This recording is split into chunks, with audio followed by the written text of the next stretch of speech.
ਸਤਿ ਸ਼੍ਰੀ ਅਕਾਲ ਜੀ and good morning to all. ਕੀ ਹਾਲ ਚਾਲ ਹੈ ਜੀ ਸਾਡੇ ਸਾਰੇ ਦਰਸ਼ਕਾਂ ਦਾ। ਉਮੀਦ ਕਰਦੇ ਹਾਂ ਜੀ ਬਿਲਕੁਲ ਠੀਕ ਠਾਕ ਹੋਵੋਗੇ।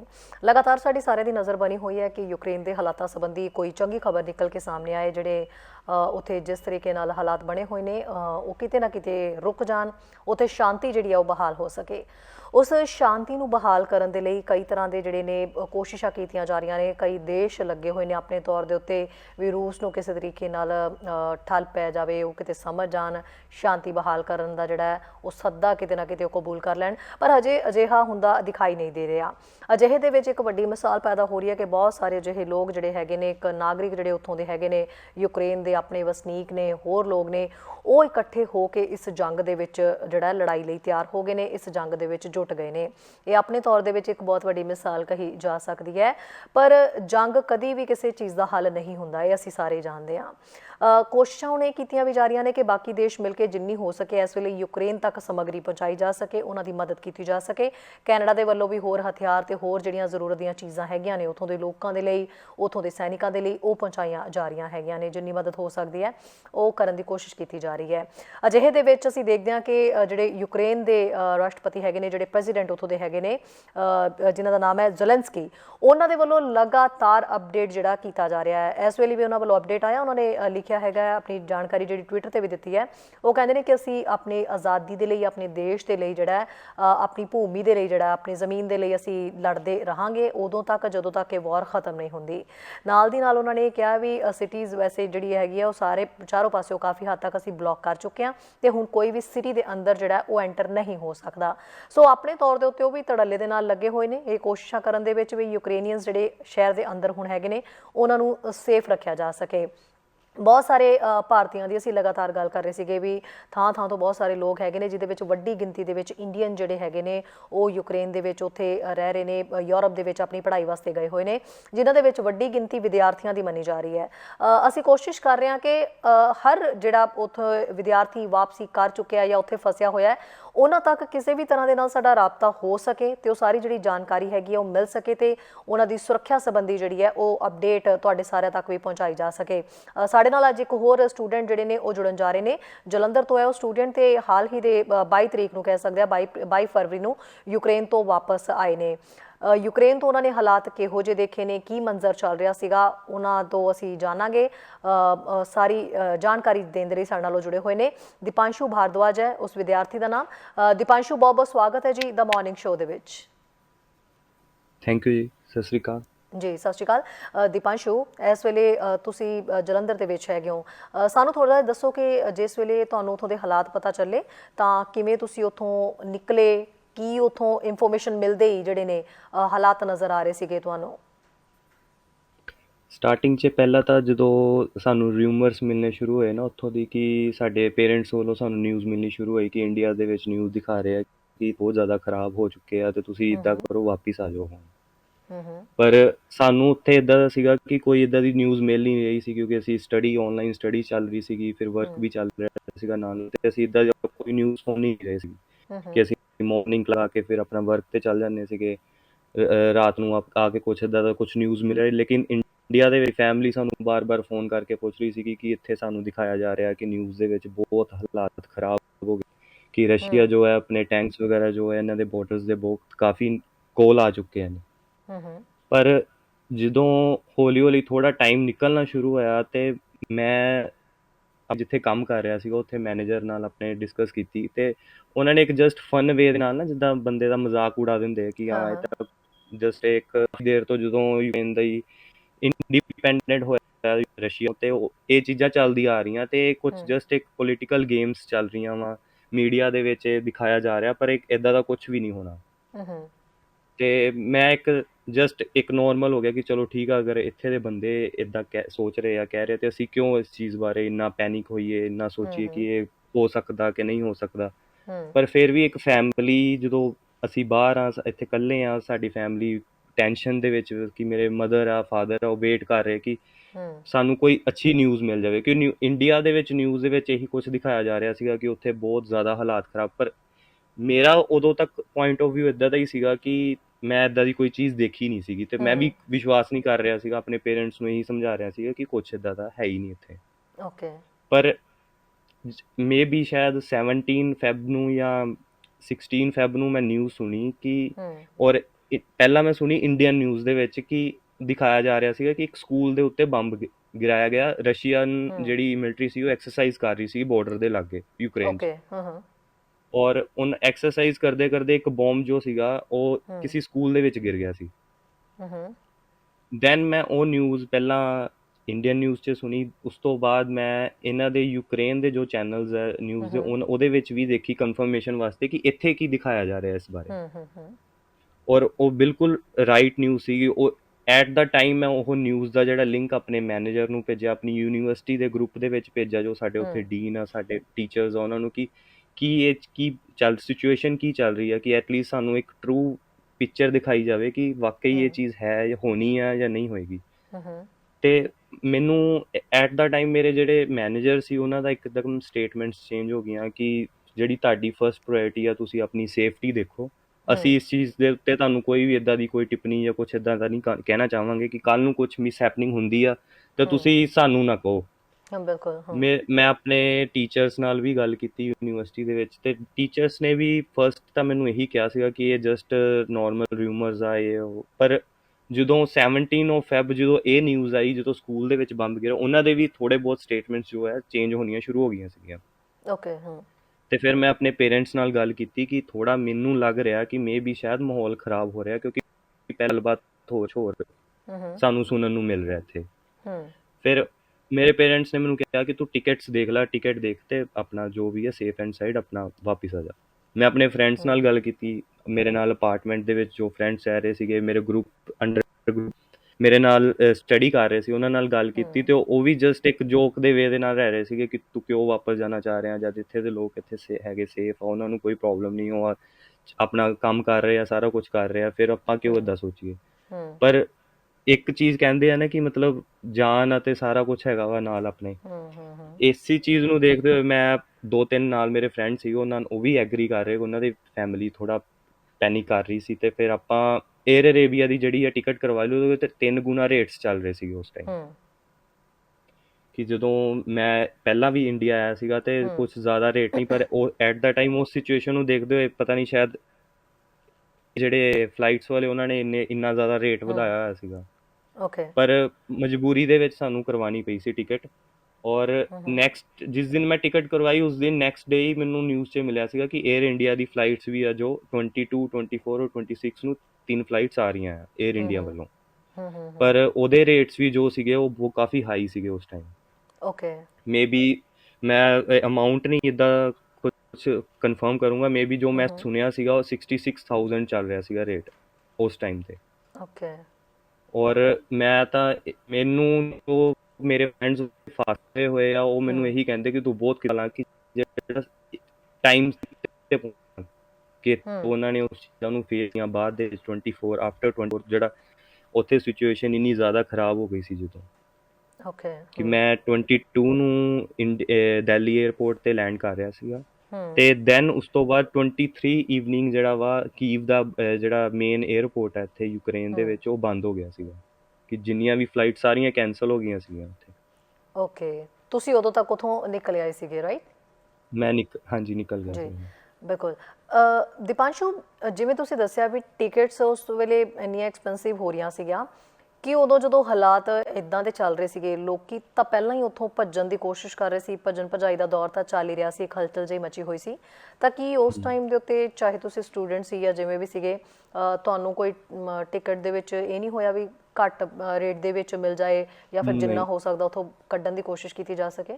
ਨਹੀਂ, ਬਿਲਕੁਲ ਕੋਈ ਬਿਲਕੁਲ ਵੀ ਨਹੀਂ। ਕੰਸੈਸ਼ਨ ਨਹੀਂ ਅਸੀਂ ਮਿਲਿਆ? ਸਾਨੂੰ ਇੰਡੀਅਨ ਐਮਬੈਸੀ ਵੱਲੋਂ ਵੀ ਜਦੋਂ ਲੈਟਰ ਇਸ਼ੂ ਹੋਇਆ ਸੀਗਾ ਨਾ, ਫਰਸਟ ਜਦੋਂ ਇੰਡੀਅਨ ਐਮਬੈਸੀ ਵੱਲੋਂ ਸਾਨੂੰ ਲੈਟਰ ਇਸ਼ੂ ਹੋਇਆ ਕਿ ਤੁਸੀਂ ਟੈਂਪਰੇਰੀਲੀ ਇੱਥੋਂ ਦੀ ਐਕਸਿਟ ਕਰ ਲਓ ਇਸ ਕੰਟਰੀ 'ਚੋਂ, ਓਕੇ ਕਿ ਜਦੋਂ ਸਾਨੂੰ ਲੱਗੂਗਾ ਕਿ ਇੱਥੇ ਸਿਚੁਏਸ਼ਨ ਠੀਕ ਹੈ ਉਸ ਤੋਂ ਬਾਅਦ ਅਸੀਂ ਤੁਹਾਨੂੰ ਮੈਸੇਜ ਕਰਾਂਗੇ, ਇਸ਼ੂ ਕੀਤਾ ਜਾਏਗਾ ਤਾਂ ਤੁਸੀਂ ਦੂਰ ਹੋ। ਓਕੇ ਉਹਨਾਂ ਵੱਲੋਂ ਇੱਦਾਂ ਨਹੀਂ ਦਿੱਤੀ ਗਈ ਕਿ ਅਗਰ ਤੁਸੀਂ ਵਾਪਿਸ ਜਾਣਾ ਚਾਹੁੰਦੇ ਹੋ ਤੇ ਤੁਹਾਨੂੰ ਇਸ ਚੀਜ਼ ਦੀ ਹੈਲਪ ਮਿਲੇਗੀ ਜਾਂ ਤੁਹਾਨੂੰ ਇਹਦੇ 'ਤੇ ਕੁਛ ਕੰਸੈਸ਼ਨ ਮਿਲੇਗਾ। ਅਸੀਂ ਹੁਣ ਮੇ ਬੀ ਸ਼ਾਇਦ ਹਰ ਕਿਸੇ ਦੀ ਕੰਡੀਸ਼ਨ ਉਸ ਟਾਈਮ 'ਤੇ ਇੱਦਾਂ ਦੀ ਸੀਗੀ ਨਹੀਂ, ਹਰ ਕਿਸੇ ਸਟੂਡੈਂਟ ਦੀ, ਕਿ ਉਹ 50,000 ਪਲੱਸ ਜਿਹੜੀ ਆ ਟਿਕਟ ਪਰਚੇਜ਼ ਕਰ ਸਕੇ ਐਟ ਦਾ ਟਾਈਮ। ਕਿਉਂਕਿ ਮੇਰੀ ਵੀ ਕਾਫੀ ਜਿਹੜੇ ਮੇਰੇ ਫਰੈਂਡ ਸੀ ਉਹਨਾਂ ਨਾਲ ਗੱਲ ਹੋਈ ਸੀ, ਉਹ ਇਹੀ ਮੈਨੂੰ ਕਹਿ ਰਹੇ ਸੀ ਕਿ ਸਾਡੇ ਕੋਲ ਪੈਸੇ ਹੀ ਨਹੀਂ ਹੈਗੇ ਇੰਨੇ ਕਿ ਅਸੀਂ ਖਰਚ ਕੇ ਵਾਪਸ ਜਾ ਸਕੀਏ। ਬਿਲਕੁਲ। ਸੋ ਦੀਪਾਂਸ਼ੂ, ਤੁਸੀਂ ਉਹ ਕਿੱਥੇ ਰਹਿ ਰਹੇ ਸੀਗੇ ਯੂਕਰੇਨ ਦੇ ਵਿੱਚ, ਕਿਹੜੀ ਥਾਂ ਦੇ ਉੱਤੇ ਸੀਗੇ? ਮੈਂ ਤੇ ਤੁਸੀਂ ਕੀਵ ਦੇ ਵਿੱਚ ਸੀਗੇ, ਰਾਈਟ? ਹਾਂਜੀ ਕੀਵ, ਹਾਂਜੀ, ਰਾਜਧਾਨੀ, ਮੈਂ ਓਕੇ। ਕੀਵ ਕੈਪੀਟਲ ਸਿਟੀ 'ਚ। ਹਾਂਜੀ ਓਕੇ, ਕੈਪੀਟਲ ਸਿਟੀ ਕੀਵ ਦੇ ਵਿੱਚ ਸੀਗੇ, ਤੇ ਕੀਵ ਦੇ ਵਿੱਚ ਮਾਹੌਲ ਜਿਹੜਾ ਕਾਫੀ ਜ਼ਿਆਦਾ ਖਰਾਬ ਜਿਹੜਾ ਹੈ ਉਹ ਹੁਣ ਵੀ ਮੰਨਿਆ ਜਾ ਰਿਹਾ। ਉਸ ਵੇਲੇ 22 ਤਰੀਕ ਤੱਕ ਦੀ ਸਿਚੁਏਸ਼ਨ ਤਾਂ ਤੁਸੀਂ ਜ਼ਿਆਦਾ ਬੈਟਰ ਦੱਸ ਸਕਦੇ ਹੋ ਵੀ ਕਿੱਦਾਂ ਦੀ ਸੀਗੀ। ਜਿਸ ਵੇਲੇ ਤੁਸੀਂ ਉੱਥੋਂ ਨਿਕਲਣ ਦਾ ਸੋਚਿਆ, ਉਸ ਵੇਲੇ ਤੁਹਾਡੇ ਨਾਲ ਹੋਰ ਕਿੰਨੇ ਤੁਹਾਡੇ ਰੂਮਮੇਟਸ, ਤੁਹਾਡੇ ਕੋਈ ਹੋਰ ਕਾਲਜ ਸਟੱਡੀ ਵਾਲੇ ਜਿਹੜੇ ਗਰੁੱਪ ਹੈਗੇ ਸੀਗੇ, ਉਹ ਕਿੰਨੇ ਜਣੇ ਸੀਗੇ? ਤਾਂ ਕੀ ਉਹਨਾਂ ਨਾਲ ਵੀ ਤੁਹਾਡੀ ਕੋਈ ਗੱਲਬਾਤ ਹੋ ਰਹੀ ਸੀਗੀ ਕਿ ਉਹ ਵੀ ਨਾਲ ਨਿਕਲਣਾ ਚਾਹੁੰਦੇ ਸੀ ਜਾਂ ਨਿਕਲ ਨਹੀਂ ਪਾਏ, ਜਾਂ ਤੁਸੀਂ ਇਕੱਲੇ ਉੱਥੋਂ ਨਿਕਲੇ ਹੋ? ਕੀ ਉੱਥੋਂ ਦੇ ਹਾਲਾਤ ਸੀਗੇ ਉਸ ਵੇਲੇ? ਐਕਚੁਅਲੀ ਜਦੋਂ ਜਦੋਂ ਜਿਹੜੇ ਮੇਰੇ ਨਾਲ ਫਰੈਂਡਸ ਰਹਿ ਰਹੇ ਸੀਗੇ, ਅਸੀਂ 6-7 ਜਣੇ ਰਹਿੰਦੇ ਸੀਗੇ ਤੇ 3 ਜਣੇ ਮੇਰੇ ਨਾਲ ਆਏ ਸੀਗੇ ਸਿਰਫ। ਔਰ ਬਾਕੀਆਂ ਨੂੰ ਟਿਕਟਸ ਨਹੀਂ ਮਿਲ ਰਹੀਆਂ ਸੀਗੀਆਂ, ਕਿਉਂਕਿ ਸਭ ਤੋਂ ਵੱਡੀ ਪ੍ਰੋਬਲਮ ਕੀ ਚੱਲ ਰਹੀ ਸੀਗੀ ਉਸ ਟਾਈਮ ਤੇ, ਕੀ ਕੰਡੀਸ਼ਨ ਸੀਗੀਆਂ ਹਰ ਇੱਕ 에ਅਰ ਫਲਾਈਟਸ ਦੇ ਉੱਤੇ, ਟਿਕਟਸ ਤਾਂ ਪਹਿਲਾਂ ਬੁੱਕ ਨਹੀਂ ਹੋ ਰਹੀਆਂ ਸੀਗੀਆਂ, ਔਰ ਹਰ ਕਿਸੇ ਫਲਾਈਟ ਦੇ ਜੋ ਪ੍ਰਾਈਸ ਸੀਗੇ ਉਹ ਹਾਈ ਚੱਲ ਰਹੇ ਸੀਗੇ। ਮੇਰੀ ਖੁਦ ਜਦੋਂ ਮੈਂ ਟਿਕਟ ਬੁੱਕ ਕੀਤੀ, ਮੇਰੀ 2 ਵਾਰੀ ਟਿਕਟ ਜਿਹੜੀ ਹੈ ਕੈਂਸਲ ਹੋਈ ਸੀਗੀ ਪਹਿਲਾਂ।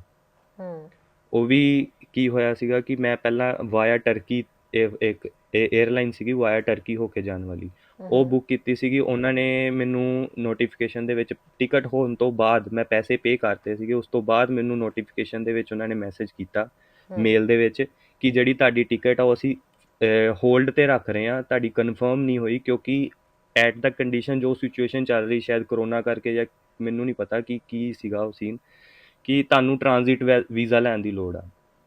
ਵੈਸੇ ਜੋ ਕੰਡੀਸ਼ਨਸ ਹੁੰਦੀਆਂ ਟ੍ਰਾਂਜ਼ਿਟ ਵੀਜ਼ਾ ਦੀਆਂ, ਉਹ 48 ਆਵਰਸ ਹੁੰਦਾ ਕਿ ਤੁਸੀਂ ਅਗਰ ਕਿਸੇ 에ਅਰਪੋਰਟ ਤੇ 48 ਆਵਰਸ ਤੋਂ ਜ਼ਿਆਦਾ ਰੁਕ ਰਹੇ ਹੋ ਤਾਂ ਤੁਹਾਨੂੰ ਲੈਣ ਦੀ ਜ਼ਰੂਰਤ ਪੈਂਦੀ ਹੈ। ਮੇਰਾ ਹੋਲਡ ਮੈਕਸਿਮਮ 8 ਆਵਰ ਦਾ ਸੀਗਾ, ਤਾਂ ਵੀ ਉਹਨਾਂ ਨੇ ਇਹ ਕੰਡੀਸ਼ਨ ਰੱਖੀ ਹੋਈ ਸੀਗੀ। ਇਸ ਕਰਕੇ ਉਹ ਜਿਹੜੇ ਮੇਰੇ ਪੈਸੇ ਆ ਮੈਨੂੰ ਵਾਪਿਸ ਨਹੀਂ ਮਿਲੇ। ਮੈਂ 50,000 ਦੀ ਉਹ ਬੁੱਕ ਕੀਤੀ ਸੀ ਪਹਿਲਾਂ, ਔਰ ਰਿਫੰਡ ਆਇਆ ਮੈਨੂੰ ਆਫਟਰ 10 ਡੇਜ਼ ਬਾਅਦ ਉਸ ਜੋ ਟਿਕਟ ਮੈਂ ਕਰਵਾਈ ਸੀ। ਓਕੇ। ਦੈਨ ਫਿਰ ਮੈਂ ਫਲਾਈ ਦੁਬਈ ਦਾ ਵੀ ਚੈੱਕ ਕੀਤਾ ਸੀਗਾ। ਮੈਂ ਉਹ ਬੁੱਕ ਕਰਨ ਤੋਂ ਪਹਿਲਾਂ ਹੀ ਜਿਹੜਾ ਕਸਟਮਰ ਕੇਅਰ ਵਾਲਿਆਂ ਨਾਲ ਗੱਲ ਕੀਤੀ ਸੀਗੀ ਕਿ ਇੱਥੇ ਤਾਂ ਨਹੀਂ ਕੋਈ ਪ੍ਰੋਬਲਮ ਆ ਰਹੀ। ਉਹ ਸੇਮ ਕੰਡੀਸ਼ਨ ਉਹਨਾਂ ਦੀ ਵੀ ਸੀਗੀ ਕਿ ਤੁਹਾਨੂੰ ਟ੍ਰਾਂਜ਼ਿਟ ਵੀਜ਼ਾ ਲੈਣਾ ਪੈਣਾ। ਇੱਦਾਂ ਦੀ ਕੰਡੀਸ਼ਨ ਆ ਗਈ ਸੀ ਕਿ at the time transit visa ਵੀ ਨਹੀਂ ਮਿਲ ਸਕਦਾ, ਔਰ ਸਾਨੂੰ ਨਿਕਲਣਾ ਵੀ ਉੱਥੋਂ ਬਹੁਤ ਜ਼ਰੂਰੀ ਸੀਗਾ। ਫਿਰ ਮੈਂ ਲਾਸਟ ਆਪਸ਼ਨ 에ਅਰ ਅਰੇਬੀਆ ਮੈਨੂੰ ਕਿਸੇ ਫਰੈਂਡ ਨੇ ਰਿਕਮੈਂਡ ਕੀਤਾ ਸੀਗਾ ਕਿ ਉਹ ਇੱਕ ਦਿਨ ਪਹਿਲਾਂ ਹੀ ਵਾਪਿਸ ਗਏ ਸੀ ਯੂਕਰੇਨ ਤੋਂ 에ਅਰ ਅਰੇਬੀਆ 'ਚ। ਓਕੇ। 에ਅਰ ਅਰੇਬੀਆ ਵਾਲਿਆਂ ਨਾਲ ਮੈਂ ਕਸਟਮਰ ਕੇਅਰ ਵਾਲਿਆਂ ਨਾਲ ਉੱਥੇ ਗੱਲ ਕੀਤੀ ਸੀ, ਤਾਂ ਉਹਨਾਂ ਨੇ ਮੈਨੂੰ ਕਿਹਾ ਸੀਗਾ ਕਿ ਤੁਸੀਂ ਟਿਕਟ ਬੁੱਕ ਕਰ ਸਕਦੇ ਹੋ, ਤਾਂ ਤੁਹਾਨੂੰ ਕੋਈ ਟ੍ਰਾਂਜ਼ਿਟ ਵੀਜ਼ਾ ਲੈਣ ਦੀ ਜ਼ਰੂਰਤ ਨਹੀਂ ਹੈ। ਇੱਦਾਂ ਹੀ ਮੇਰੇ ਫਰੈਂਡ, ਉਹਨਾਂ ਨੇ ਕਈਆਂ ਨੇ 23 ਦੀ ਬੁੱਕ ਕੀਤੀ ਸੀਗੀ ਜਾਂ 24 ਦੀ, ਅੱਗੋਂ ਮਿਲ ਨਹੀਂ ਰਹੀ ਸੀ ਟਿਕਟਸ, ਕਿਉਂਕਿ ਸਭ ਤੋਂ ਵੱਡੀ ਮੇਨ ਪ੍ਰੋਬਲਮ ਕੀ ਸੀਗੀ, ਸਾਨੂੰ ਟਿਕਟ ਅਵੇਲੇਬਿਲਿਟੀ ਹੀ ਨਹੀਂ ਸ਼ੋਅ ਕਰ ਰਿਹਾ ਸੀਗਾ 에ਅਰ ਅਰੇਬੀਆ। ਕਿ ਅਸੀਂ ਨਿਊਜ਼ 'ਚ ਸੁਣਿਆ ਸੀਗਾ ਕਿ ਜੋ ਇੰਡੀਅਨਸ ਏਜੰਟਸ ਆ ਜੋ ਟਰੈਵਲ ਟਿਕਟ ਕਰਦੇ ਆ, ਉਹਨਾਂ ਨੇ ਕੀ ਕੀਤਾ ਸੀਗਾ ਕਿ ਉਹ ਹੋਲਡ ਤੇ ਰੱਖੀਆਂ ਹੋਈਆਂ ਸੀਗੀਆਂ ਉਹ ਸਾਰੀਆਂ ਅੱਛਾ, ਟਿਕਟਸ। ਟਿਕਟ ਛੋੜਦੇ ਥੇ, ਠੀਕ ਹੈ। ਔਰ ਜਦੋਂ ਅਸੀਂ ਚੈੱਕ ਕਰਦੇ ਸੀਗੇ ਤੇ ਉਹ ਫਲਾਈਟ ਫੁੱਲ ਦਿਖਾਉਂਦਾ ਸੀਗਾ। ਜਦੋਂ ਮੇ ਬੀ 1 ਆਵਰ ਤੋਂ ਬਾਅਦ ਜਦੋਂ ਹੋਲਡ ਹਟ ਜਾਂਦਾ ਨਾ ਇਹਨਾਂ ਦਾ, ਤੇ ਸਾਨੂੰ ਉਦੋਂ ਸ਼ੋਅ ਹੁੰਦਾ ਸੀਗਾ ਕਿ ਇੰਨੀਆਂ ਸੀਟਸ ਹੈਗੀਆਂ। ਔਰ ਮੇ ਬੀ ਮੈਂ 10 ਟਾਈਮਸ ਟਰਾਈ ਕਰਨ ਤੋਂ ਬਾਅਦ ਮੈਨੂੰ ਟਿਕਟ ਮਿਲੀ ਸੀਗੀ। ਕਿ ਇੰਨੀ ਜ਼ਿਆਦਾ, ਇੱਕ ਤਾਂ ਬੰਦਾ ਉੱਦਾਂ ਪ੍ਰੈਸ਼ਰ ਦੇ ਵਿੱਚ ਸੀਗਾ ਕਿ ਅਸੀਂ ਨਿਕਲਣਾ, ਹੁਣ ਸੋਚ ਲਿਆ, ਫਿਰ ਟਿਕਟ ਵੀ ਨਹੀਂ ਮਿਲ ਰਹੀ, ਅਸੀਂ ਇੰਨਾ ਹਾਈ ਪ੍ਰਾਈਸ ਦੇ ਵੀ ਰਹੇ ਹਾਂ, ਫਿਰ ਵੀ ਸਾਨੂੰ ਇੰਨਾ ਵੇਟ ਕਰਨਾ ਪੈ ਰਿਹਾ। ਇਹ ਸਾਰਾ ਜੀ। ਦੀਪਾਂਸ਼ੂ, ਹੁਣ ਉੱਥੇ ਕਿੰਨੇ ਸਟੂਡੈਂਟ ਹੈਗੇ ਨੇ ਜਿਹੜੇ ਤੁਹਾਡੇ ਵੀ ਜਾਣਕਾਰ ਹੈ, ਜਿਨ੍ਹਾਂ ਬਾਰੇ ਤੁਹਾਨੂੰ ਪਤਾ ਹੈ, ਤੁਹਾਡੇ ਦੋਸਤ ਯਾਰ ਕਿੰਨੇ ਕੁ ਫਸੇ ਹੋਏ ਨੇ ਉੱਥੇ? ਕਿਹੜੀ ਜਗ੍ਹਾ ਦੇ ਉੱਤੇ ਉਹਨਾਂ ਨੇ ਆਪਣੇ ਆਪ ਨੂੰ ਰੱਖਿਆ ਹੋਇਆ? ਕੀ ਜਾਣਕਾਰੀ ਮਿਲ ਰਹੀ ਹੈ? ਕੀ ਉਹਨਾਂ ਦੇ ਨਾਲ ਟੱਚ ਵਿੱਚ ਹੈਗੇ ਹੋ, ਰਾਬਤੇ 'ਚੋਂ ਗੱਲਬਾਤ ਹੁੰਦੀ ਆ ਉਹਨਾਂ ਦੇ ਨਾਲ? ਕੀ ਕੁਛ ਉੱਥੇ ਚੱਲ ਰਿਹਾ ਹੈਗਾ? ਕੀ ਖਬਰ ਉੱਥੋਂ ਮਿਲ ਰਹੀ ਹੈ ਉਹਨਾਂ ਸੰਬੰਧੀ? ਐਕਚੁਅਲੀ ਮੈਂ ਤੁਹਾਨੂੰ ਸਟਾਰਟ ਤੋਂ ਦੱਸੂੰਗਾ। ਜਿਸ ਦਿਨ 24 ਮਾਰਨਿੰਗ ਨੂੰ ਨਿਊਜ਼ ਆਈ ਸੀਗੀ ਨਾ, ਤੇ ਮੇਰੇ ਫਰੈਂਡ ਦਾ ਮੈਨੂੰ ਫੋਨ ਆਇਆ ਸੀਗਾ ਐਕਚੁਅਲੀ, ਤੇ ਉਹਨੇ ਮੈਨੂੰ ਕਿਹਾ ਸੀਗਾ, ਕਿਉਂਕਿ ਮੇਰਾ ਫਰੈਂਡ ਸੀ ਕੋਈ ਉੱਥੇ ਟੈਕਸੀ ਡਰਾਈਵਰ, ਤੇ ਉਹਨਾਂ ਨੇ ਮੈਨੂੰ ਕਿਹਾ ਸੀਗਾ ਕਿ ਅਸੀਂ ਇੱਥੋਂ ਮੂਵ ਕਰਨਾ ਚਾਹੁੰਦੇ ਕੀਵ ਤੋਂ, ਕਿਉਂਕਿ ਮਾਰਨਿੰਗ ਹਾਈ ਅਲਰਟ ਇੱਥੇ ਅਲਾਰਮਸ ਜੋ ਆ ਉਹ ਵੱਜਣੇ ਸ਼ੁਰੂ ਹੋ ਗਏ ਸੀਗੇ 7 ਵਜੇ ਸਵੇਰੇ। ਤੇ ਉਹਨਾਂ ਨੂੰ ਇਹ ਨਿਊਜ਼ 'ਚ ਵੀ ਮਿਲ ਰਿਹਾ ਸੀਗਾ ਕਿ 2-3 ਸਾਈਟਸ ਇੱਦਾਂ ਦੀਆਂ ਜਿੱਥੇ ਬੋਮਬਸ ਗਿਰਾਏ ਗਏ ਆ। ਜੀ ਬਲਾਸਟ ਹੋਏ। ਦੀਪਾਂਸ਼ੂ, ਮੈਂ 1 ਸੈਕਿੰਡ ਇੱਥੇ ਤੁਹਾਨੂੰ ਰੁਕਣਾ ਚਾਹਾਂਗੀ, ਕਿਉਂਕਿ ਕੁਝ ਕਾਲਰਸ ਵੀ ਕਾਲ ਕਰਦੇ, ਆਪਾਂ ਨਾਲ ਕਾਲ ਅਟੈਂਡ ਕਰਦੇ, ਉਹਨਾਂ ਦੀ ਵੀ ਗੱਲ ਸੁਣਦੇ ਹਾਂ, ਦੈਨ ਆਪਾਂ ਕੰਟੀਨਿਊ ਕਰਦੇ ਹਾਂ। ਜੀ ਸਤਿ ਸ਼੍ਰੀ ਅਕਾਲ ਜੀ। ਹਾਂਜੀ ਸ਼ੈਲੀ ਜੀ, ਖੈਰ ਭਾਈ ਸਤਿ ਸ਼੍ਰੀ ਅਕਾਲ। ਜੀ ਢਿੱਲੋਂ ਜੀ, ਸਤਿ ਸ਼੍ਰੀ ਅਕਾਲ ਜੀ। ਜੀ ਢਿੱਲੋਂ ਜੀ, ਕੀ ਕਹਿਣਾ ਚਾਹੋਗੇ? ਹਾਂਜੀ ਹਾਂ, ਮੈਂ ਸੁਣ ਰਹੀ ਸੀ ਉਹ ਬੇਟਾ ਬੋਲ ਰਿਹਾ ਦੀਪਾਂਸ਼ੂ ਹਾਰਦਵਾਲ ਹੈ ਨਾ, ਦੱਸ ਜੀ। ਰਿਹਾ ਸੀਗਾ। ਹੂੰ। ਪਹਿਲਾਂ ਵੀ ਮੈਂ ਸੁਣਿਆ ਪ੍ਰੋਗਰਾਮ ਤੇ ਬੇਟੇ ਨੂੰ ਪਿਆਰ ਭਰੀ ਸਤਿ ਸ਼੍ਰੀ ਅਕਾਲ। ਤੇ ਉਹ ਸਤਿ ਸ਼੍ਰੀ ਅਕਾਲ ਮਤਲਬ ਜੀ। ਕਾਫੀ ਚਿੰਤਾ ਵਾਲੀ ਗੱਲ ਹੈ ਨਾ, ਕਹਿੰਦੇ ਕਿ 2-2.5 ਹਜ਼ਾਰ ਬੱਚਾ ਹੈਗਾ ਇੰਡੀਆ ਦਾ ਥਰੂ ਆਊਟ ਇੰਡੀਆ।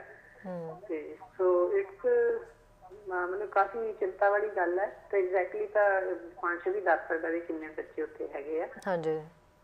ਸੋ ਇਹ ਸਰਕਾਰ ਕਰ ਤਾਂ ਰਹੀ ਹੈ, ਪਰ ਇਹਨਾਂ ਬੱਚਿਆਂ ਤੋਂ ਜ਼ਿਆਦਾ ਪਤਾ ਲੱਗੇਗਾ ਵੀ ਇਹ ਕਿਵੇਂ ਸਰਕਾਰ ਕਰ ਰਹੀ ਹੈ ਇਹਨਾਂ ਦੀ ਹੈਲਪ। ਕੇ ਵੈਸੇ ਮਤਲਬ ਸੁਣਿਆ ਸੀ ਤਾਂ ਜਿੱਦਾਂ ਵੀ ਟਿਕਟਾਂ ਵੀ ਬਹੁਤ ਮਹਿੰਗੀਆਂ ਦੇ ਰਹੇ ਆ। ਹਾਂਜੀ। ਤੇ ਹਾਂਜੀ। ਇਜ਼ ਇਟ ਰੀਅਲੀ ਵੀ ਇੰਨੀਆਂ ਮਹਿੰਗੀਆਂ ਦੇ ਰਹੇ ਨੇ? ਸੋ ਸਰਕਾਰ ਨੂੰ ਚਾਹੀਦਾ ਕਿ ਇਹਨਾਂ ਦਾ ਪੂਰਾ ਮਤਲਬ ਕੀਤਾ ਜਾਵੇ ਖਿਆਲ ਤੇ ਬੱਚੇ ਵਾਪਸ ਆਉਣ, ਹੈ ਨਾ, ਤਾਂ ਕਿ ਜੀ। ਪੇਰੈਂਟਸ ਨੂੰ ਤੇ ਬੱਚਿਆਂ ਦੇ ਜਿਹੜਾ ਸਟ੍ਰੈਸ ਹੈਗਾ ਉਹ ਦੂਰ ਹੋਵੇ। ਜੀ। ਇਹ ਬੜੀ ਚਿੰਤਾ ਵਾਲੀ ਗੱਲ ਹੈ, ਅਸੀਂ ਵੀ ਬਹੁਤ ਚਿੰਤਾ ਕਰ ਰਹੇ ਹਾਂ। ਹਾਂਜੀ, ਸੋ ਬਿਲਕੁਲ। Thank you. ਜੀ Dhillon ji, thank you so much ਜੀ ਗੱਲ ਕਰਨ ਲਈ, ਥੈਂਕ ਯੂ ਜੀ।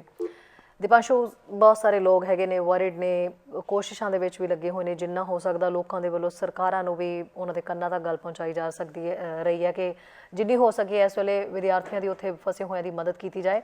ਤੁਸੀਂ ਨਿਕਲੇ ਹੋ, ਬਹੁਤ ਸਾਰੀਆਂ ਚੀਜ਼ਾਂ ਵਾਕਈ ਜਿਵੇਂ ਹੁਣ ਵੀ ਢਿੱਲੋਂ ਜੀ ਨੇ ਕਿਹਾ ਵੀ ਬੱਚੇ ਜਿਹੜੇ ਉੱਥੋਂ ਨਿਕਲ ਕੇ ਆਏ ਉਹ ਜ਼ਿਆਦਾ ਬੈਟਰ ਤਰੀਕੇ ਨਾਲ ਦੱਸ ਸਕਦੇ ਨੇ ਸੱਚਾਈ ਹੈ, ਕੀ ਚੱਲ ਰਿਹਾ। ਜਿਵੇਂ ਹੁਣ ਤੁਸੀਂ ਦੱਸ ਰਹੇ ਸੀ ਕਿ ਦੀਪਾਂਸ਼ੂ, ਮੈਂ ਚਾਹਾਂਗੀ ਤੁਸੀਂ ਕੰਟੀਨਿਊ ਕਰੋ ਕਿ ਉਹ ਸਾਨੂੰ ਸਾਰਾ ਮੰਜ਼ਰ ਦੱਸੋ ਜਿਸ ਵੇਲੇ ਉੱਥੇ ਚੱਲ ਰਿਹਾ ਸੀ ਤੇ ਬਾਕੀ ਸਰਕਲ ਨਾਲ ਤੁਹਾਡੀ ਕਿੰਨੀ ਕੁ ਗੱਲਬਾਤ ਹੋ ਰਹੀ ਹੈ। ਮੈਨੂੰ ਐਕਚੁਅਲੀ ਜਦੋਂ ਉਹਨਾਂ ਨੂੰ ਨਿਊਜ਼ ਮਿਲੀ ਹੋਈ ਨਾ, ਉਹਨਾਂ ਨੇ ਮੈਨੂੰ ਫੋਨ ਕਰਕੇ ਪੁੱਛਿਆ ਕਿ ਜੋ ਤੇਰਾ ਫਰੈਂਡ ਹੈ ਡਰਾਈਵਰ ਸੀ, ਉਹ ਬੁੱਕ ਕਰਨਾ ਕਿ ਇੱਥੋਂ ਮੂਵ ਹੋਣਾ ਬਾਰਡਰ ਵੱਲ ਨੂੰ। ਸਾਨੂੰ ਨਿਊਜ਼ ਦੇ ਵਿੱਚ ਆਇਆ ਕਿ ਸਾਰੀ ਬੋਮ ਬਲਾਸਟ ਹੋਏ ਆ, ਤੇ ਮੈਂ ਉਹਨੂੰ ਰੈਫਰੈਂਸ ਦਿੱਤਾ। ਉਹਨਾਂ ਨੇ ਐਟ ਦਾ ਟਾਈਮ, ਤੁਸੀਂ ਮੰਨੋਗੇ ਇੰਡੀਅਨ ਕਰੰਸੀ ਦੇ ਵਿੱਚ ਮੈਂ ਤੁਹਾਨੂੰ ਦੱਸ ਦਿੰਦਾ ਕਿ 40,000 ਦੀ ਉਹਨਾਂ ਨੂੰ taxi at the time book ਕਰਨੀ ਪਈ ਸੀਗੀ, ਕਿਉਂਕਿ ਕੋਈ ਇੰਡੀਅਨਸ ਜੋ ਸੀਗੇ ਸਾਰੇ ਮੂਵ ਹੋ ਰਹੇ ਸੀਗੇ, ਕੋਈ ਵੀ ਟੈਕਸੀ ਡਰਾਈਵਰ ਅਵੇਲੇਬਲ ਸੀਗਾ ਹੀ ਨਹੀਂ। ਉਹਨਾਂ ਦੇ ਜਿਹੜੇ ਲੋਕਲ ਸੀਗੇ ਉਹ ਐਟ ਦਾ ਟਾਈਮ ਉਹਨਾਂ ਨੇ ਮਤਲਬ ਹਾਈ ਪ੍ਰਾਈਸ ਕਰਤੇ, 2 ਗੁਣਾ 3 ਗੁਣਾ ਜੋ ਵੀ ਸੀਗਾ ਉਹ ਚੱਲ ਰਿਹਾ ਸੀਗਾ। ਤੇ ਜੋ ਕੰਡੀਸ਼ਨਸ ਉੱਥੇ ਇੱਦਾਂ ਦੀਆਂ ਹੋ ਗਈਆਂ ਸੀਗੀਆਂ ਕਿ ਜੋ ਉੱਥੇ ਦੇ ਰੈਜ਼ੀਡੈਂਸੀ ਨਹੀਂ ਹੈਗੇ ਉਹਨਾਂ ਨੂੰ ਮਜਬੂਰੀ ਦੇ ਵਿੱਚ ਉਹ ਕਰਨਾ ਹੀ ਪੈ ਰਿਹਾ ਸੀਗਾ ਕਿ ਉਹਨਾਂ ਨੇ ਸਾਡੇ ਕੋਲ 10,000 20,000 ਕਰੀਬ ਉੱਥੇ ਦੀ ਕਰੰਸੀ ਸਾਹਮਣੇ ਇਦਾਂ ਮੰਗ ਰਹੇ ਸੀਗੇ। ਤੇ ਔਰ ਐਟ ਦਾ ਟਾਈਮ ਉਹ ਕਰਕੇ ਗਏ ਵੀ, ਜੇ ਉਹ ਮੇਰੇ ਫਰੈਂਡ ਸੀਗੇ ਮੇਰੇ ਨਾਲ ਰਹਿੰਦੇ। ਔਰ ਉਸ ਟਾਈਮ ਤੇ ਉਹਨੇ ਮੈਨੂੰ ਜੋ ਮੇਰਾ ਫਰੈਂਡ ਆ ਉਹਨੇ ਮੈਨੂੰ ਦੱਸਿਆ ਸੀਗਾ ਕਿ ਸਿਰਫ 20 ਕਿਲੋਮੀਟਰਸ ਜੋ ਉੱਥੇ ਦੀ ਪਬਲਿਕ ਸੀਗੀ, ਇੰਨਾ ਜ਼ਿਆਦਾ ਰਸ਼ ਹੋ ਗਿਆ ਸੀਗਾ ਉਸ ਮਾਰਨਿੰਗ 24 ਨੂੰ ਕਿ ਸਿਰਫ 20 ਕਿਲੋਮੀਟਰਸ ਉਹਨਾਂ ਨੇ 12 ਆਵਰਸ ਦੇ ਵਿੱਚ ਕ੍ਰੋਸ ਕੀਤਾ। ਸਿਰਫ 12 ਆਵਰਸ ਦੇ ਵਿੱਚ 20 ਕਿਲੋਮੀਟਰਸ। ਔਰ ਕੀਵ ਤੋਂ ਜੋ ਪੋਲੈਂਡ ਦਾ ਡਿਸਟੈਂਸ ਹੈਗਾ ਉਹ ਮਿਨੀਮਮ 500 to 600 ਕਿਲੋਮੀਟਰਸ ਹੈ। ਓਕੇ।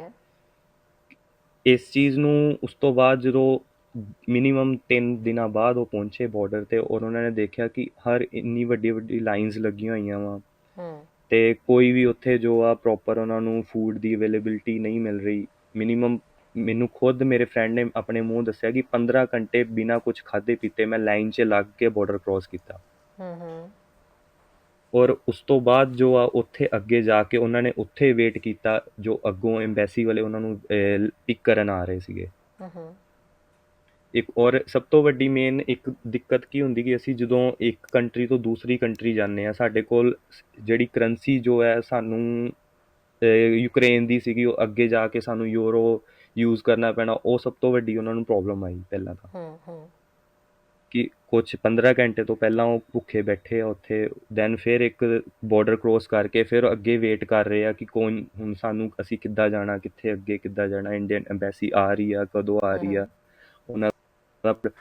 ਪਰ ਹੁਣ ਜੋ ਆ ਕਿ ਥੋੜੇ ਜੋ ਬੰਦੇ ਆ ਕਾਫੀ ਹਜੇ ਫਸੇ ਹੋਏ ਆ, ਪਰ ਜੋ ਕ੍ਰੋਸ ਕਰ ਚੁੱਕੇ ਆ ਔਰ ਇੰਡੀਅਨ ਐਮਬੈਸੀ ਜੋ ਉਹਨਾਂ ਦੇ ਕੰਟਰੋਲ 'ਚ ਆ ਗਏ ਆ, ਉਹਨਾਂ ਵੱਲੋਂ ਕਾਫੀ ਅੱਛੀ ਸਰਵਿਸ ਦਿੱਤੀ ਜਾ ਰਹੀ ਆ ਹੁਣ ਇੰਡੀਅਨ ਐਮਬੈਸੀ ਵੱਲੋਂ। ਮੇਰੇ ਕਾਫੀ ਫਰੈਂਡਸ ਉਹ ਦੱਸ ਰਹੇ ਸੀਗੇ ਕਿ ਹਰ ਇੱਕ ਸਟੂਡੈਂਟ ਨੂੰ ਇੱਕ ਹੋਟਲ, ਅੱਛਾ ਹੋਟਲ ਦਿੱਤਾ ਜਾ ਰਿਹਾ ਪਰਸਨਲ, ਔਰ ਬ੍ਰੇਕਫਾਸਟ ਲੰਚ ਡਿਨਰ ਪ੍ਰੋਵਾਈਡ ਕੀਤਾ ਜਾ ਰਿਹਾ ਉਹਨਾਂ ਨੂੰ ਫ੍ਰੀ ਆਫ ਕੋਸਟ। ਹੁਣ ਜੋ ਹੈ ਫਲਾਈਟ ਵੀ ਬੁਕਿੰਗ ਹੋ ਰਹੀ ਆ, ਉਹ ਥੋੜੇ ਥੋੜੇ ਦਿਨ ਬਾਅਦ ਹੋ ਰਹੀ ਹੈ, ਜਿੱਦਾਂ ਜਿਸ ਟਰਨ ਬਾਈ ਟਰਨ। ਹੁਣ ਮੇਰੇ ਫਰੈਂਡ ਜੋ ਹੈ ਉਹ ਮੇ ਬੀ 3 ਡੇਜ਼ ਬਾਅਦ ਵਾਪਿਸ ਆ ਰਹੇ ਆ, ਔਰ ਇਹ ਜੋ ਵੀ ਉਹਨਾਂ ਦਾ ਖਰਚਾ ਹੋ ਰਿਹਾ ਉਹ Indian government free of cost ਕਰ ਰਹੀ ਹੈ।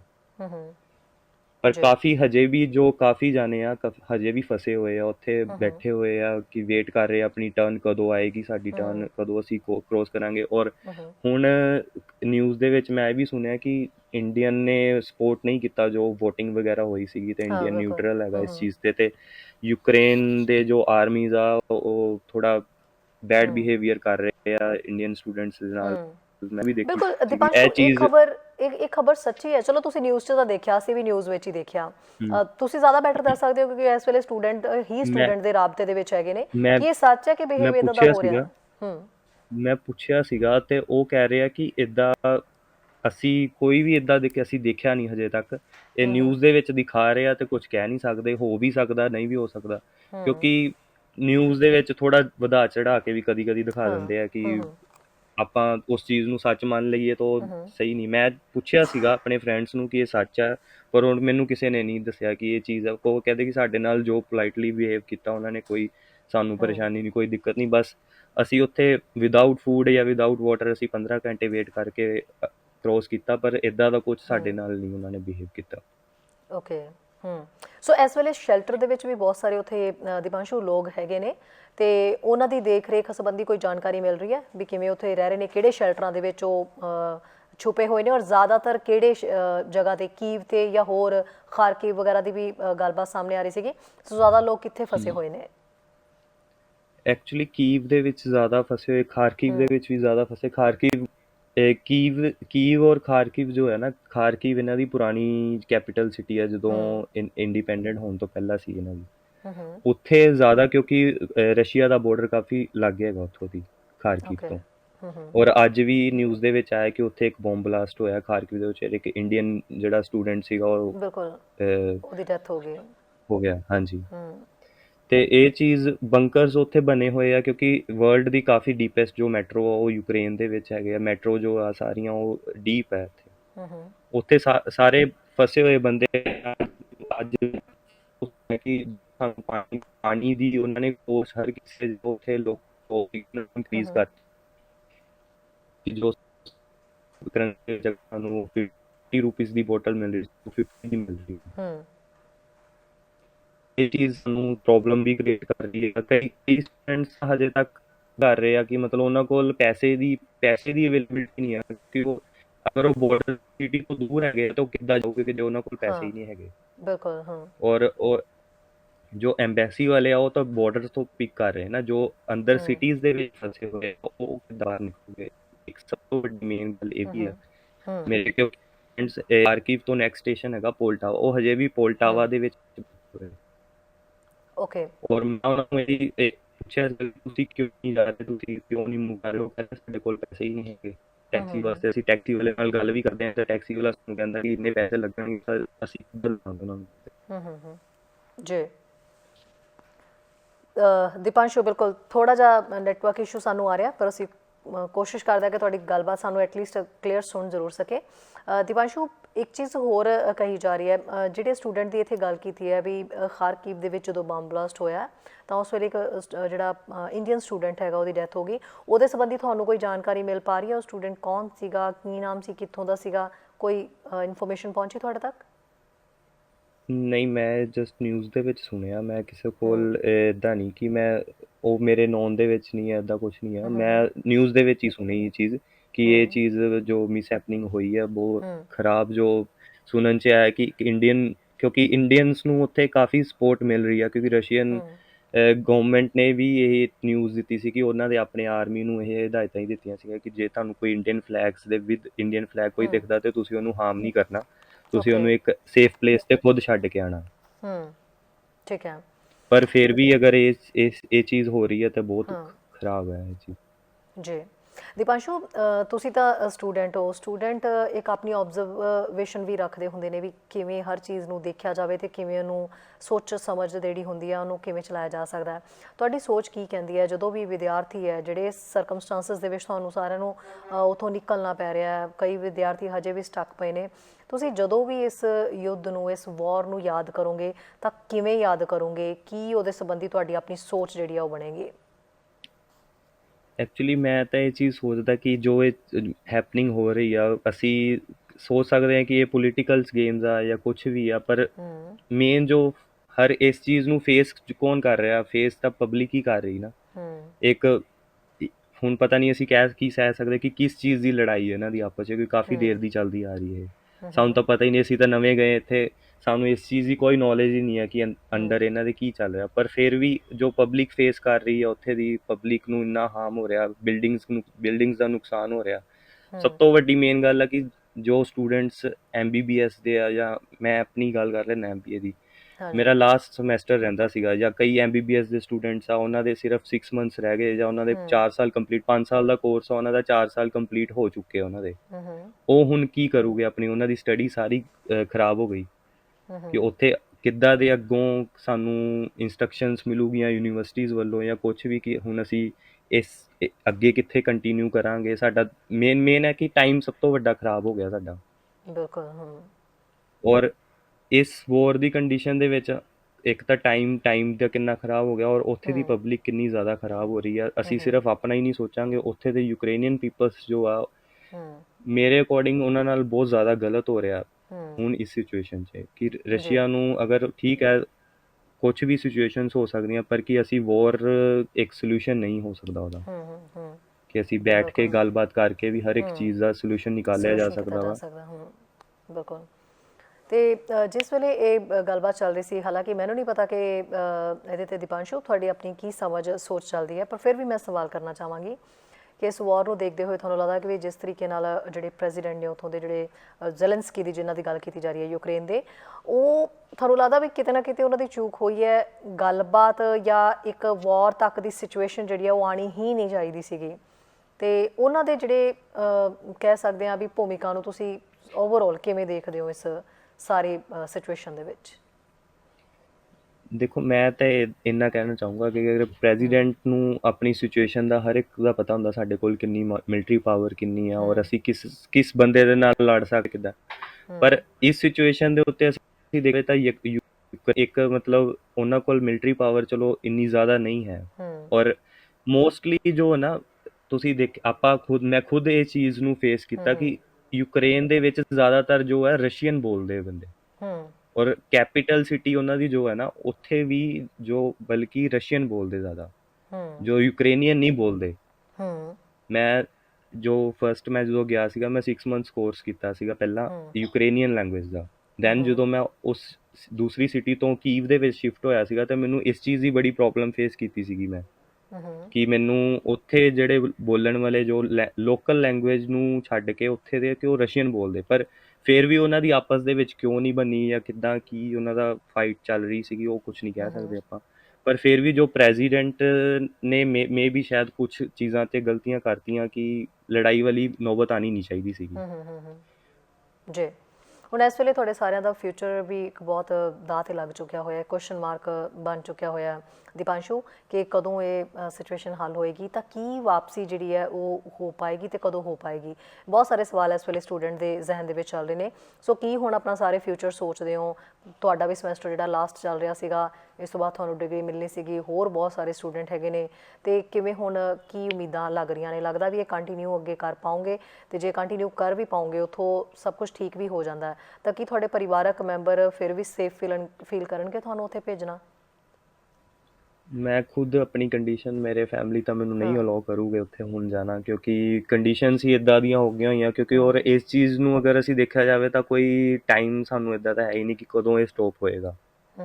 ਔਰ ਅਸੀਂ ਹੁਣ ਮੈਂ ਯੂਨੀਵਰਸਿਟੀ ਨੂੰ ਵੀ ਆਪਣੀ ਜੋ ਮੈਸੇਜ ਕੀਤਾ ਸੀਗਾ, ਮੈਨੂੰ ਹਜੇ ਤੱਕ ਉੱਧਰੋਂ ਕੋਈ ਫੀਡਬੈਕ ਮਿਲਿਆ ਨਹੀਂ ਇਸ ਚੀਜ਼ ਦਾ, ਕਿ ਮੈਂ ਆਪਣੀ ਜੋ ਸਟੱਡੀ ਆ ਅੱਗੇ ਕਿੱਥੇ ਤੁਹਾਡੇ ਲਿੰਕਅਪ ਦੇ ਵਿੱਚ ਕੋਈ ਯੂਰਪ ਦੂਸਰੀ ਕੰਟਰੀ ਦੇ ਵਿੱਚ ਜਾਂ ਕਿੱਥੇ ਅਸੀਂ ਕੰਟੀਨਿਊ ਕਰ ਸਕੀਏ, ਕਿ ਅਸੀਂ ਫੀਸ ਪੇ ਕਰਨ ਨੂੰ ਰੈਡੀ ਹਾਂ, ਆਪਾਂ ਸਟੱਡੀ ਕਰਨਾ ਚਾਹੁੰਦੇ ਹਾਂ, ਅਤੇ ਤੁਸੀਂ ਕੁਛ ਇੱਦਾਂ ਦੀ ਹੈਲਪ ਕਰ ਸਕਦੇ ਹੋ ਕਿ ਅਸੀਂ ਹੁਣ ਇਸ ਚੀਜ਼ ਨੂੰ ਉੱਥੋਂ ਹੀ ਕੰਟੀਨਿਊ ਕਰ ਲਈਏ, ਕਿ ਸਾਡਾ ਟਾਈਮ ਨਾ ਖਰਾਬ ਹੋਵੇ ਜੋ ਅਸੀਂ ਇਨਵੈਸਟ ਕੀਤਾ ਉੱਥੇ। ਪਰ ਉਹਨਾਂ ਵੱਲੋਂ ਹਜੇ ਕੋਈ ਇੱਦਾਂ ਦਾ ਮੈਨੂੰ ਫੀਡਬੈਕ ਮਿਲਿਆ ਨਹੀਂ, ਕਿਉਂਕਿ ਮੈਂ ਸਮਝ ਸਕਦਾ ਕਿ ਹਜੇ ਉਹ ਸਾਰੀ ਯੂਨੀਵਰਸਿਟੀਜ਼, ਕਿਉਂਕਿ ਉੱਥੇ ਜੋ ਬੱਚੇ ਫਸੇ ਹੋਏ ਉਹ ਉਹਨਾਂ ਵੱਲ ਜ਼ਿਆਦਾ ਧਿਆਨ ਦੇ ਰਹੇ, ਇਸ ਚੀਜ਼ ਨੂੰ ਹਜੇ ਘੱਟ ਦੇਖ ਰਹੇ ਆ। ਪਹਿਲਾਂ ਮੇ ਵੀ ਸ਼ਾਇਦ ਇਸ ਸਿਚੁਏਸ਼ਨ ਤੋਂ ਬਾਅਦ ਕੁਛ ਇਹਦਾ ਸੋਲੂਸ਼ਨ ਮਿਲੇਗਾ, ਤਾਂ ਕੁਝ ਕਹਿ ਨਹੀਂ ਸਕਦੇ, ਪਰ ਹਜੇ ਫਿਲਹਾਲ ਕੁਝ ਇਸ ਚੀਜ਼ ਦਾ ਕੋਈ ਸੋਲੂਸ਼ਨ ਨਹੀਂ ਮਿਲਿਆ ਸਾਨੂੰ। ਜੀ, ਇੱਕ ਹੋਰ ਕਮੈਂਟ ਤੁਹਾਡਾ ਮੈਂ ਚਾਹਾਂਗੀ ਦੀਪਾਂਸ਼ੂ ਇਹਦੇ ਤੇ। ਜਿਵੇਂ ਕਿ ਉੱਥੋਂ ਦੇ ਜਿਹੜੇ ਨਾਗਰਿਕ ਹੈਗੇ ਨੇ, ਤੁਸੀਂ ਯੂਕਰੇਨੀਅਨਸ ਦੀ ਗੱਲ ਕੀਤੀ ਹੈ ਵੀ ਉਹ ਸਭ ਤੋਂ ਬੁਰੀ ਸਥਿਤੀ ਦੇ ਵਿੱਚ ਹੈਗੇ ਨੇ। ਯੂਕਰੇਨੀਅਨਸ ਨੇ ਉੱਥੇ ਤਾਂ ਹੁਣ ਬੱਚੇ, ਔਰਤਾਂ, ਜਿੰਨੇ ਵੀ ਬਜ਼ੁਰਗ ਵੀ ਨੇ, ਹਰ ਸ਼ਖਸ ਉੱਥੇ ਜਿਹੜਾ ਲੜਾਈ ਦੇ ਵਿੱਚ ਜੁੜ ਚੁੱਕਿਆ ਵੀ ਹੁਣ ਰਹਿਣਾ ਇੱਥੇ ਹੀ ਹੈ ਤੇ ਆਪਣੀ ਜ਼ਮੀਨ ਬਚਾਉਣ ਲਈ ਸਾਨੂੰ ਖੁਦ ਹਥਿਆਰ ਚੁੱਕਣੇ ਪੈਣੇ ਹੈਗੇ ਨੇ। ਸੋ ਇਹ ਬਹੁਤ ਵੱਡੀ ਗੱਲ ਹੈ, ਬਹੁਤ ਹੀ ਮੈਨੂੰ ਲੱਗਦਾ ਇੱਕ ਹਿਸਟਰੀ ਦੇ ਵਿੱਚ ਵੀ ਇਹ ਚੀਜ਼ ਹਮੇਸ਼ਾ ਯਾਦ ਕੀਤੀ ਜਾਏਗੀ। ਤੁਸੀਂ ਇਹਦੇ 'ਤੇ ਕੀ ਕਮੈਂਟ ਕਰਨਾ ਚਾਹੋਗੇ? ਕਈ ਜਿਹੜੇ ਪੋਲੀਟੀਸ਼ੀਅਨਸ ਨੇ ਜਾਂ ਕਈ ਮੂੰਹਾਂ ਤੋਂ ਅਸੀਂ ਇੱਦਾਂ ਦੀ ਵੀ ਗੱਲ ਸੁਣਨ ਨੂੰ ਮਿਲੀ ਹੈ ਵੀ ਜਿਸ ਤਰੀਕੇ ਨਾਲ ਸਟੂਡੈਂਟਸ ਵੀ ਨੇ ਉੱਥੇ ਰਹਿ ਰਹੇ ਸੀਗੇ, ਉਹਨਾਂ ਦੀ ਚੰਗੀ ਜਿਹੜੀ ਦੇਖਭਾਲ ਜੋ ਕਰ ਰਿਹਾ ਸੀਗਾ ਉਹ ਕੰਟਰੀ, ਤਾਂ ਉਹਨਾਂ ਨੂੰ ਇੱਕਦਮ ਉੱਥੋਂ ਭੱਜ ਕੇ ਨਹੀਂ ਆਉਣਾ ਚਾਹੀਦਾ ਸੀਗਾ, ਸਾਥ ਦੇਣਾ ਚਾਹੀਦਾ ਸੀ। ਤੁਹਾਡਾ ਇਸ 'ਤੇ ਕੀ ਕਮੈਂਟ ਹੈ? ਤੁਸੀਂ ਕੀ ਸੋਚ ਰੱਖਦੇ ਹੋ ਇਸ ਸੰਬੰਧੀ?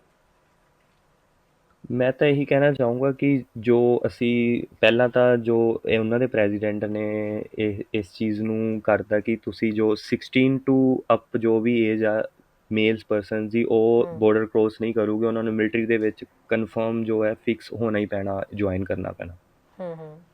ਪਰ ਇਸ ਚੀਜ਼ ਨੂੰ ਮੈਂ ਦੇਖਿਆ, ਅਗਰ ਮੈਂ ਆਪਣੀ ਸਿਚੁਏਸ਼ਨ ਦੇ ਅਕੋਰਡਿੰਗ ਜਾਂ ਮੈਂ ਆਪਣੀ ਇਹਦੇ ਤੇ ਸੋਚਾਂ ਕਿ ਮੈਂ ਨਹੀਂ ਇਹ ਸਹੀ ਸੋਚਦਾ ਕਿ ਅਗਰ ਕੋਈ ਪ੍ਰੈਜ਼ੀਡੈਂਟ ਇੱਦਾਂ ਕਿਸੇ ਦੇ ਉੱਤੇ ਇੱਕ ਜ਼ਿੰਮੇਵਾਰੀ ਥੋਪਤੀ ਜਾਵੇ ਕਿ ਉਹ ਇੱਕ ਆਪਣਾ ਫੈਮਿਲੀ ਨੂੰ ਚਲਾ ਰਿਹਾ ਵਾ, ਉਹ ਸੋਚ ਰਿਹਾ ਹੋਵੇ ਕਿ ਮੈਂ ਚਲ ਫੈਮਿਲੀ ਨੂੰ ਲੈ ਕੇ ਮੂਵ ਹੋ ਜਾਵਾਂ ਬਾਰਡਰ ਕ੍ਰੋਸ ਕਰਕੇ, ਕਿ ਮੈਂ ਸੇਫ ਹੋ ਜਾਵਾਂ ਕਿਸੇ ਜਗ੍ਹਾ। ਕਿਉਂਕਿ ਅਗਰ ਦੇਖਿਆ ਜਾਵੇ ਤਾਂ ਜੋ ਰਸ਼ੀਅਨ ਔਰ ਯੂਕਰੇਨੀਅਨ ਹੈ ਨਾ, ਅਗਰ ਆਪਾਂ ਪਬਲਿਕਲੀ ਦੇਖਿਆ ਜਾਵੇ ਇਸ ਚੀਜ਼ ਨੂੰ, ਤੇ ਉਹ ਆਪਸ ਦੇ ਵਿੱਚ ਬਹੁਤ ਫਰੈਂਡਲੀ ਨੇ ਜੋ ਅਸੀਂ ਦੇਖੀਆਂ ਚੀਜ਼ਾਂ ਉੱਥੇ, ਕਿਉਂਕਿ ਉਹਨਾਂ ਦੀ ਲੈਂਗੁਏਜ ਸੇਮ ਆ, ਸਭ ਕੁਝ ਲੈਂਗੁਏਜ ਵੀ ਸੇਮ ਆ, ਉਹਨਾਂ ਦੇ ਜੋ ਵੀ ਆ ਆਪਣੇ ਰਿਲੀਜੀਅਨ ਸੇਮ ਹੈਗੇ ਆ। ਉਹ ਇੱਕ ਦੂਸਰੇ ਨੂੰ ਪਬਲਿਕਲੀ ਜੋ ਹੈ ਨਾ ਉਹ ਬਹੁਤ ਫਰੈਂਡਲੀ ਸਮਝਦੇ ਆ, ਜਾਂ ਇੱਕ ਬ੍ਰਦਰ ਵਾਲੇ ਉਹਨਾਂ ਦੇ ਰਿਲੇਸ਼ਨ ਆ।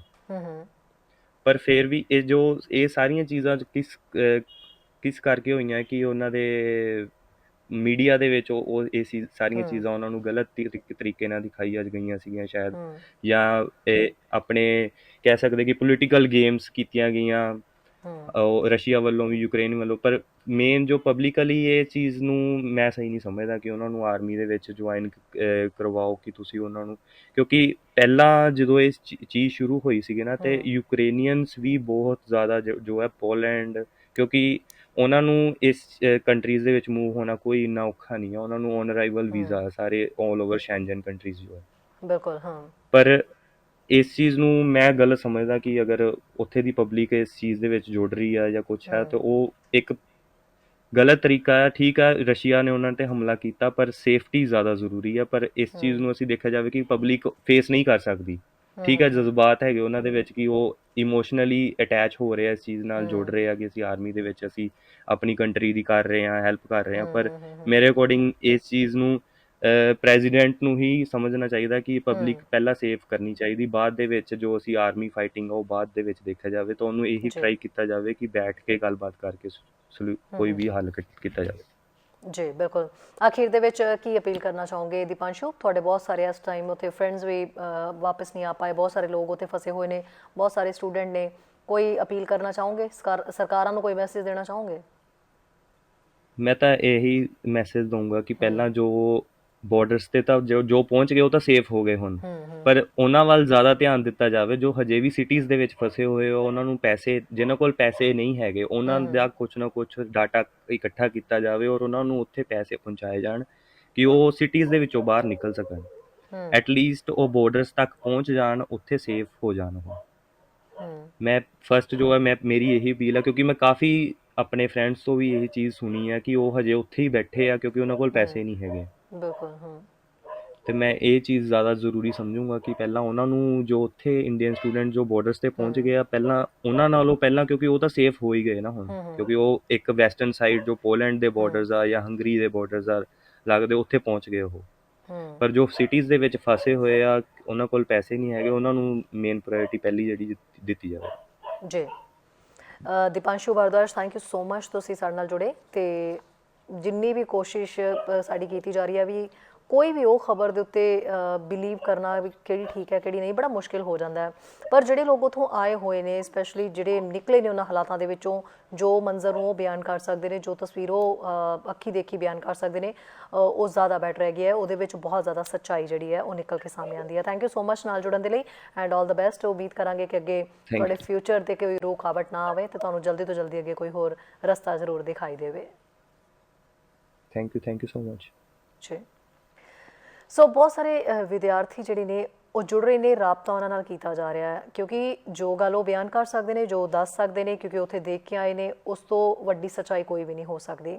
ਕੋਸ਼ਿਸ਼ ਕੀਤੀ ਜਾ ਰਹੀ ਹੈ ਹੋਰ ਲੋਕਾਂ ਨਾਲ ਰਾਬਤਾ ਕੀਤਾ ਜਾਏ ਅਤੇ ਉਹਨਾਂ ਨਾਲ ਵੀ ਮੁਖਾਤਿਬ ਹੋ ਕੇ ਉਹ ਸਾਰੀ ਸੱਚਾਈ ਜਾਣੀ ਜਾਏ ਜੋ ਇਸ ਵੇਲੇ ਚੱਲ ਰਹੀ ਹੈ। ਇਹਨਾਂ ਵਿਦਿਆਰਥੀਆਂ ਨੂੰ ਬਹੁਤ ਸਾਰੀਆਂ ਦਿੱਕਤਾਂ ਆਈਆਂ, ਇਹਨਾਂ ਵਿਦਿਆਰਥੀਆਂ ਨੂੰ ਮਹਿੰਗੀਆਂ ਟਿਕਟਾਂ ਲੈਣੀਆਂ ਪਈਆਂ, ਸਟਕ ਹੋ ਗਏ ਸੀ। ਜਦੋਂ ਇੱਦਾਂ ਦੇ ਹਾਲਾਤਾਂ ਦੇ ਵਿੱਚ ਜਦੋਂ ਕਿਸੇ ਨੂੰ ਨਿਕਲਣਾ ਪੈਂਦਾ ਅਤੇ ਫਾਈਨੈਂਸ਼ੀਅਲੀ ਵੀ ਉਹਦੇ ਉੱਤੇ ਦਿੱਕਤ ਆ ਜਾਏ ਤਾਂ ਬਹੁਤ ਮੁਸ਼ਕਿਲ ਹੋ ਜਾਂਦਾ ਹੈ। ਅਜਿਹੇ ਦੇ ਵਿੱਚ ਜਦੋਂ ਟਿਕਟਸ ਜਿਹੜੀਆਂ ਨੇ ਉਹ ਨਾ ਮਿਲਣ, ਸੋ ਜਿੱਥੋਂ ਜਿੱਦੀ ਹੋ ਸਕਦੀ ਹੈ ਕੋਸ਼ਿਸ਼ ਸੰਭਵ ਜਿਹੜੇ ਕਿ ਟਿਕਟਾਂ ਵੀ ਜਿਹੜੀਆਂ ਨੇ ਰਿਜ਼ਰਵ ਕੀਤੀਆਂ ਜਾ ਰਹੀਆਂ ਨੇ, ਜਿਵੇਂ ਕਿ ਸਟੂਡੈਂਟ ਨੇ ਵੀ ਸਾਨੂੰ ਦੱਸਿਆ ਹੈਗਾ। ਸੋ ਰਿਜ਼ਰਵ ਕਰਨ ਦੀ ਬਜਾਏ ਜਿਹੜੀ ਟਿਕਟ ਜਿਹਨੂੰ ਮਿਲ ਸਕਦੀ ਹੈ ਬੁੱਕ ਕਰਵਾ ਕੇ ਉਹ ਜਿਵੇਂ ਨਿਕਲਣ ਦੀ ਕੋਸ਼ਿਸ਼ ਕਰ ਰਹੇ ਨੇ ਬੱਚੇ, ਕੋਸ਼ਿਸ਼ ਕਰੋ ਕਿ ਇਹਨਾਂ ਚੀਜ਼ਾਂ ਦੇ ਵਿੱਚ ਉਹਨਾਂ ਦੀ ਮਦਦ ਕੀਤੀ ਜਾ ਸਕੇ, ਫਾਈਨੈਂਸ਼ੀਅਲੀ ਵੀ ਉਹਨਾਂ ਦੀ ਜਿਹੜੀ ਜਿੰਨੀ ਹੋ ਸਕੇ ਹੈਲਪ ਕੀਤੀ ਜਾ ਸਕੇ ਤਾਂ ਕਿ ਨਿਕਲ ਸਕਣ ਉਹ ਇਹਨਾਂ ਹਾਲਾਤਾਂ ਦੇ ਵਿੱਚੋਂ ਜਿਹੜਾ ਕਿ ਖਤਰਾ ਉਹਨਾਂ ਦੇ ਉੱਤੇ ਮੰਡਰਾ ਰਿਹਾ। ਅਤੇ ਨਾਲ ਦੀ ਨਾਲ ਅਸੀਂ ਉਮੀਦ ਕਰਦੇ ਹਾਂ ਕਿ ਜਲਦੀ ਇਹ ਜਿਹੜੀ ਵਾਰ ਹੈ, ਜਿਹੜੀ ਜੰਗ ਛਿੜੀ ਹੋਈ ਹੈ, ਇਹਦਾ ਵੀ ਕੋਈ ਅੰਤ ਹੋ ਸਕੇ, ਕਿਉਂਕਿ ਫਿਰ ਮੈਂ ਇਹ ਕਹਿਣਾ ਚਾਹਾਂਗੀ ਕਿ ਜੰਗ ਕਿਸੇ ਵੀ ਮਸਲੇ ਦਾ ਹੱਲ ਨਹੀਂ ਹੁੰਦੀ ਅਤੇ ਜਿਹਦੇ ਵਿੱਚ ਕਿਤੇ ਨਾ ਕਿਤੇ ਯੂਕਰੇਨ ਦੇ ਪ੍ਰੈਜ਼ੀਡੈਂਟ ਦੇ ਉੱਤੇ ਵੀ ਕਈ ਤਰ੍ਹਾਂ ਦੇ ਸਵਾਲ ਉੱਠ ਰਹੇ ਨੇ।